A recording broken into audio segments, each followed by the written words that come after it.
un événement très important que nous avons vu cette semaine, que c'est un événement qui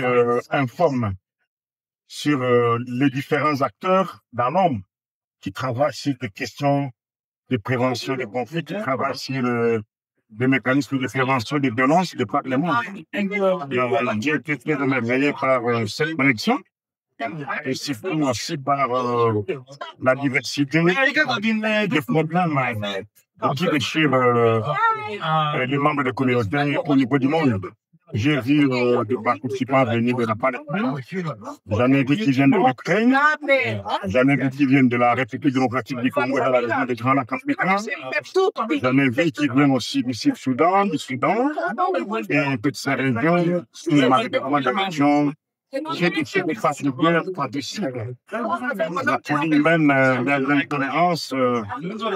et les positionnements politiques, y compris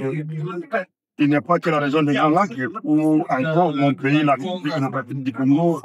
qui est seul concerné. J'ai compris que le travail reste encore entier et que des efforts de mutualisation d'engagement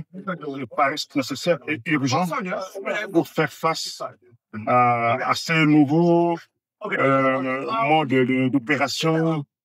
pour construire des foyers de violence, que ce soit au Moyen-Orient, que ce soit dans les Grands Lacs, que ce soit en Afrique, et que ce soit aussi dans notre partie du monde. C'est vraiment qui m'a beaucoup plus émerveillé. Quelle question vous pensez plus importante de cette question pour le monde, mais pour la paix? Non, moi, je pense qu'il y a deux questions très importantes. La première question que je trouve comme une problématique, c'est comment travailler sur les grands décideurs de ce monde pour que les questions liées au multilatéralisme n'accélèrent pas le piétinement des droits humains, ne banalisent pas les sanctions et surtout comment les inciter à valoriser la vie humaine, les inciter à écouter la voix, les soucis, les aspirations des communautés locales. Parce que et même plus particulièrement, comment aider ces grands décideurs du monde à comprendre qu'à côté des dynamiques politiques, il y a la voix de la société civile qui traîne les aspirations de la communauté au niveau local. Parce que de plus en plus, on a comme l'impression que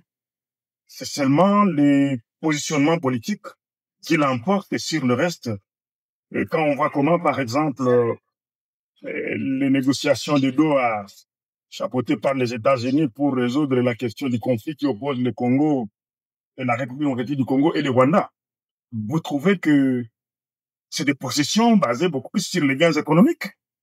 alors que pendant ces temps, les positions des populations congolaises et rwandaises,